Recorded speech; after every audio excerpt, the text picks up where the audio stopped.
இந்த 3 விடயங்களை யார் செய்கிறாரோ அவருக்கு கடன் மழையளவு இருந்தாலும் சரி, அதைவிட பிரமாண்டமான அளவுக்கு இருந்தாலும் சரி, உடனடியாக அவருடைய கடன்கள் அடியோடு இல்லாமலாகிவிடும். அல்லாஹ் சுப்ஹானஹு வ தஆலா இவருடைய கடனை பொறுப்பெடுத்து அல்லாஹ் நிறைவேற்றி வைக்கிறான்.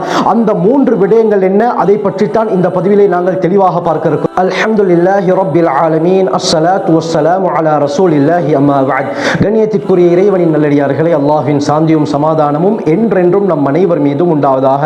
இந்த உலகத்தில் மனிதன் எத்தனையோ பிரச்சனைகளை எதிர்நோக்குகிறான். பல பிரச்சனைக்குரிய சொல்யூஷனை கண்டுபிடிக்கிறான். அதிகமான பிரச்சனைக்குரிய சொல்யூஷனை கண்டுபிடிக்க முடியாமல் கடைசியில் மன அழுத்தம் அதிகரித்து தன்னுடைய உயிரையே மாய்த்துக் கொள்கிறான். இப்படியாப்பட்ட பிரச்சனைகளில் முக்கியமானது தான் இந்த கடனுடைய பிரச்சனை. மனிதன் தன்னுடைய தேவையை நிறைவேற்றிக் கொள்வதற்காக கடன் எடுக்கிறான். எடுத்த கடனை திரும்ப கொடுக்க முடியாமல் தள்ளாடுகிறான். கடைசியில் என்ன நடக்கிறது? இதற்கு சொல்யூஷன் தெரியாமல் மன அழுத்தம் அதிகமாகி தற்கொலை செய்து கொள்கிறான். ஆனால் அருமையானவர்களே, இஸ்லாத்தை எடுத்துக்கொண்டால் எப்படியாப்பட்ட பிரச்சனையாக இருந்தாலும் சரி, தலை போகக்கூடிய அளவுக்கு பிரச்சனை இருந்தாலும் அதற்குரிய சொல்யூஷனை இலகுவான முறையில் நமக்கு கற்றுத் தருகிறது. அந்த அடிப்படையில் தான் யாராவது ஒருவர் கடன் தொல்லையில் மாட்டிக்கொண்டால் அவருக்கு இஸ்லாம் பலவிதமான சொல்யூஷன்களை சொல்கிறது. அதிலே மிக முக்கியமான 3 வழிமுறைகளை தான் இந்த பதிவிலே நாங்கள் பார்க்க இருக்கிறோம். இந்த 3 வழிமுறைகளை யாரெல்லாம் கடனால் பாதிக்கப்பட்டிருக்கிறார்களோ அவர்கள் தொடர்ந்து செய்து வாருங்கள். உங்களுடைய கடன் முழுமையாக இல்லாமலாகிவிடும். அல்லாஹ் உங்களுடைய கடனை பொறுப்பெடுத்து அதை நிறைவேற்றி வைக்கிறான். முதலாவது வழிமுறை திர்மிதியுடைய ரிவாயத் வருது. அலி ரலியல்லாஹு அன்ஹு ரிவாயத் செய்றாங்க. ஒரு உரிமை சீட்டு எழுதப்பட்ட அடிமை அலி ரலியல்லாஹு அன்ஹு அவர்களிடத்திலே வருகிறார். உரிமை சீட்டு என்று சொன்னால் எஜமான் தன்னுடைய அடிமையை பார்த்து ஒரு பத்திரம் எழுதி கொடுப்பார். அந்த பத்திரத்திலே எனக்கு நீ இந்த அளவுக்கு தொகையை நீ சம்பாதித்து தந்துவிட்டால் உன்னை நான் அடிமைத்துவத்திலிருந்து நீக்கி விடுகிறேன், உன்னை சுதந்திரவாதியாக நான் ஆக்கி விடுகிறேன் என்று கூறுவார். அந்த தொகையை அந்த அடிமை எப்படியாவது சம்பாதித்து எஜமானுக்கு கொடுத்து விட்டால் இவர் அடிமைத்துவத்திலிருந்து சுதந்திரம் பெற்று விடுவார். இப்படியாப்பட்டவருக்கு தான் உரிமை சீட்டு எழுதப்பட்ட அடிமை என்று சொல்லப்படும். இப்படியாப்பட்ட ஒரு அடிமை ஹஜ்ரத் அலி ரலியல்லாஹு அன்ஹு அவர்களிடத்திலே வந்து, இப்படித்தான் நான் எஜமானுக்கு செலுத்த வேண்டிய கடன் தொகை இருக்கிறது, அதற்காக எனக்கு நீங்கள் உதவி செய்யுங்கள் என்று கேட்ட நேரத்தில் ஹஜ்ரத் அலி ரலியல்லாஹு அன்ஹு அந்த அடிமையை பார்த்து சொன்னார்கள், அஃபலா உஅல்லிமுக கலிமாத்தின் அல்லமனிஹின்ன ரசூலுல்லாஹி ஸல்லல்லாஹு அலைஹி வஸல்லம். ஹஜ்ரத் ஸல்லல்லாஹு அலைஹி வஸல்லம் அவர்கள் எனக்கு கற்றுக் கொடுத்த சில வார்த்தைகளை உனக்கு நான் கற்றுத்தர கூடாதா? சபீர் என்ற மலை அளவு கடன் இருந்தாலும் அல்லாஹ் அந்த கடனை உனக்காக நிறைவேற்றி வைப்பான் என்று அலி ரலியல்லாஹு அன்ஹு அவர்கள் சொன்னார்கள். சபீர் என்பது யமனிலே இருக்கக்கூடிய ஒரு மலை குன்று. இந்த அளவுக்கு பிரமாண்டமான அளவு கடன் தொல்லை இருந்தாலும் அந்த கடனை அல்லாஹ் உனக்காக நிறைவேற்றி வைப்பான் என்று சொன்னதும், பலா அவசியம் எனக்கு அந்த வார்த்தைகளை கற்றுத்தாருங்கள் என்று அந்த அடிமை கூற ஹஜ்ரத் அலி ரலியல்லாஹு அன்ஹு அவர்கள் ஸல்லல்லாஹு அலைஹி வஸல்லம் அவர்கள் சொல்லிக் கொடுத்த அந்த ஆச்சரியமான வார்த்தைகளை சொல்லிக் கொடுத்தார்கள்.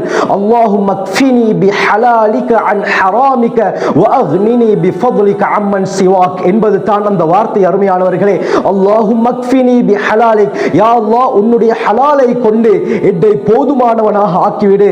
அன் ஹராமிக், உன்னுடைய ஹராமை விட்டு நீ எதையெல்லாம் ஹராமாக ஆக்கினாயோ அதை விட்டு என்னை பாதுகாத்து நீ ஹலாலாக்கியதை கொண்டு என்னை போதுமானவனாக நீ ஆக்கிவிடு. வஅக்னினி பிஃபضلிக், உன்னுடைய அருளின் மூலமாக என்னை தேவையற்றவனாக ஆக்கிவிடு. அம்மன் சிவாக், உன்னை தவிர வேறு யாரிடத்திலும் கேட்பதை விட்டு என்னை தேவையற்றவனாக நீ ஆக்கிவிடு யா அல்லாஹ் என்பது தான் இந்த துஆவுடைய பொருள். அல்லாஹும்ம க்ஃபினி பிஹலாலிக அன் ஹராமிக வஅக்னினி பிஃபضلிக அம்மன் சிவாக். இந்த வார்த்தையை நீ கூறினால் யமனிலே இருக்கக்கூடிய சபீர் என்ற மலையளவு கடன் இருந்தாலும் அல்லாஹ் அந்த கடனை நிறைவேற்றி வைப்பான் என்று அலி ரலியல்லாஹு அன்ஹு அவர்கள் அந்த அடிமைக்கு சொல்லிக் கொடுத்தார்கள். இந்த துஆவை நாங்கள் மனனமிட்டுக் கொள்வோம். கண்ணியமானவர்களே, நிச்சயமாக உறுதியுடன் இந்த வார்த்தைகளை கூறும் பொழுது அல்லாஹ் நம்முடைய சகலவிதமான கடன்களையும் அவசரமாக நிறைவேற்றி வைப்பான். இரண்டாவது ஸல்லல்லாஹு அலைஹி வஸல்லம் நமக்கு காட்டி தந்த வழிமுறை அபூதாவுதுடைய ரிவாயத் வருது. அபூ சயீத் அல் குத்ரி ரலியல்லாஹு அன்ஹு அறிவிக்கிறாங்க, ஒரு தடவை அபூ உமாமா ரலியல்லாஹு அன்ஹு அவர்கள் மஸ்ஜிதிலே கவலை தோய்ந்த முகத்துடன் அமர்ந்திருந்தார். இந்த சந்தர்ப்பத்தில் ஸல்லல்லாஹு அலைஹி வஸல்லம் மஸ்ஜிதுக்குள்ளால செல்கிறார்கள். அங்கே பார்த்தால் கவலையான முகத்துடன் அபூ உமாமா ரலியல்லாஹு அன்ஹு அவர்கள் அமர்ந்து கொண்டிருக்கிறார்கள். உடனே ஸல்லல்லாஹு அலைஹி வஸல்லம் அபூ உமாமா ரலியல்லாஹு அன்ஹு அவர்களை பார்த்து, யா அபா உமாமா மாலி அராக ஜாலிசன் ஃபில் மஸ்ஜிதி ஃபி கைரி வக்தி ஸலா, அபு உமாமாவே, தொழுகை அல்லாத நேரத்திலே நீங்கள் மஸ்ஜிதிலே அமர்ந்திருப்பதை நான் காண்கிறேனே, என்ன காரணம், ஏன் இந்த சந்தர்ப்பத்திலே நீங்கள் மஸ்ஜிதில் அமர்ந்திருக்கிறீர்கள் என்று கேட்டதும் கவலை அடைந்த நிலையில் அபு உமாமா ரலியல்லாஹு அன்ஹு அவர்கள் ஸல்லல்லாஹு அலைஹி வஸல்லம் அவர்களை பார்த்து சொன்னார்கள், ஹுமூமுன் லஸிமத்னி துயூனுன் யா ரசூலல்லாஹ், அல்லாஹ்வின் தூதரே, அதிகமான கடன்களும் அதிகமான கவலைகளும் என்னை பற்றி பிடித்துக் கொண்டு விட்டன, என்னை விட்டு போகுதில்லை யா ரசூலல்லாஹ், இந்த ரெண்டும் என்னுடனேயே இருந்து கொண்டிருக்கின்றன, அதனால தான் என்ன செய்வதென்று தெரியாமல் மஸ்ஜிதுக்குள்ளால் வந்து அமர்ந்திருக்கிறேன் என்று சொன்னதும் ஸல்லல்லாஹு அலைஹி வஸல்லம் அபு உமாமா ரலியல்லாஹு அன்ஹு அவர்களை பார்த்து சொன்னார்கள், யா அபா உமாமா அஃபலா உஅல்லிமுக கலிமாத்தின், அபு உமாமாவே, சில வார்த்தைகளை உங்களுக்கு நான் கற்றுக் கொடுக்க கூடாதா, இந்த வார்த்தைகளை நீங்கள் சொன்னால் அத்ஹபல்லாஹு ஹம்மக் வ கதா அன்க தைனக், அல்லாஹ் உங்களுடைய சகலவிதமான கவலைகளையும் போக்கி விடுவான், உங்களுடைய சகலவிதமான கடன்களையும் அல்லாஹ் நிறைவேற்றி வைப்பான் என்று சொன்னதும் பலா யா ரசூலல்லாஹ், அவசியம் அந்த வார்த்தைகளை கற்றுத்தாருங்கள் என்று ஸல்லல்லாஹு அலைஹி வஸல்லம் அவர்களை பார்த்து சொல்ல நபி அவர்கள் சொன்னார்கள், இதா அஸ்பஹ்த வ இதா அம்சைத, நீங்கள் காலையையும் இதே போல மாலையையும் அடைந்தால் அல்லாஹும்ம இன்னி அஊது பிக மினல் ஹம்மி வல் ஹஸன் வ அஊது பிக மினல் அஜ்ஸி வல் கஸல் வ அஊது பிக மினல் ஜுப்னி வல் புக்ல் வ அஊது பிக மின் கலபத்தி தைனி வ கஹ்ரி ரிஜால் என்ற வார்த்தையை ஓதி வாருங்கள் என்று ஸல்லல்லாஹு அலைஹி வஸல்லம் சொன்னார்கள். அல்லாஹும்ம இன்னி அஊது பிக், யா அல்லாஹ், உன்னிடத்திலே நான் பாதுகாப்பு தேடுகிறேன், மினல் ஹம்மி வல் ஹஸன், பொதுவான கவலை, இதே போல மனக்கவலை, எல்லா கவலைகளை விட்டு உன்னிடத்திலே நான் பாதுகாப்பு தேடுகிறேன். வ அஊது பிக மினல் அஜ்ஸி வல் கஸல்,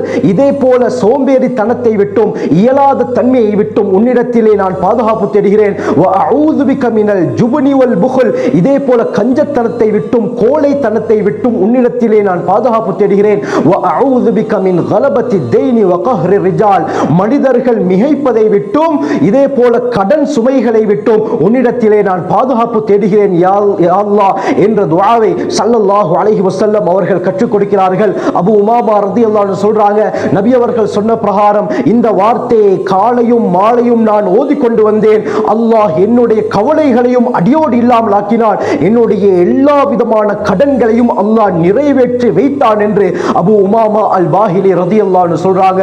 ஆகவே இந்த அளவுக்கு ஆச்சரியமான ஒரு துஆ தான் இந்த துஆ. கண்ணியமானவர்களே, நான் ஆரம்பத்திலே சொன்ன துஆவையும் இந்த துஆவையும் அவசியம் மனநமிட்டு ஒவ்வொரு நாளும் ஓதி வாருங்கள். கண்ணியமானவர்களே, நீங்கள் எடுத்த கடன் எப்படி நிறைவேறுகிறது என்பதை நீங்களே கண்கூடாக பார்ப்பீர்கள்.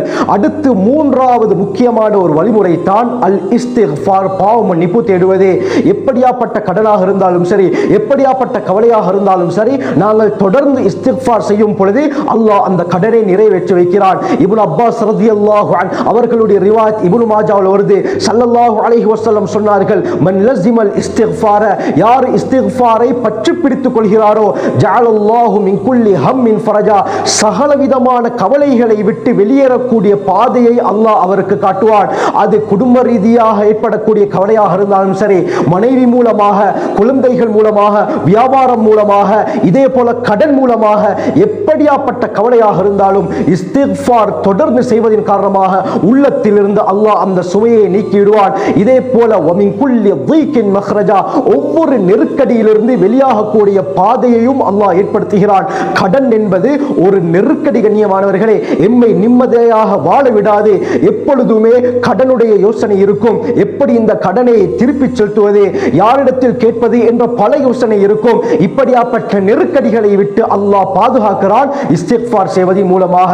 வரஸகஹு மின் ஹைஸு லா யஹ்தஸிப், மூணாவது நபி அவங்க சொன்னாங்க, நினையா புறத்தால் அல்லாஹ் இவருடைய தேவையை நிறைவேற்றுகிறான் என்றார்கள். இஸ்திக்ஃபார் செய்வதன் மூலமாக நினையா புறத்தால் தேவைகள் நிறைவேறும். கண்ணியமானவர்களே, நாம் யாரிடத்திலும் கையேந்த தேவையில்லை. அல்லாஹ் அந்த சூழ்நிலையை நமக்கு ஏற்படுத்த மாட்டான் எப்பொழுது நாங்கள் இஸ்திக்ஃபாரில் தொடர்ச்சியாக இருப்போமோ. ஆக குறிப்பாக தஹஜ்ஜுடைய நேரத்தில் இஸ்திக்ஃபார் செய்வதை நாங்கள் வழக்கமாக்கிக் கொள்ள வேண்டும்.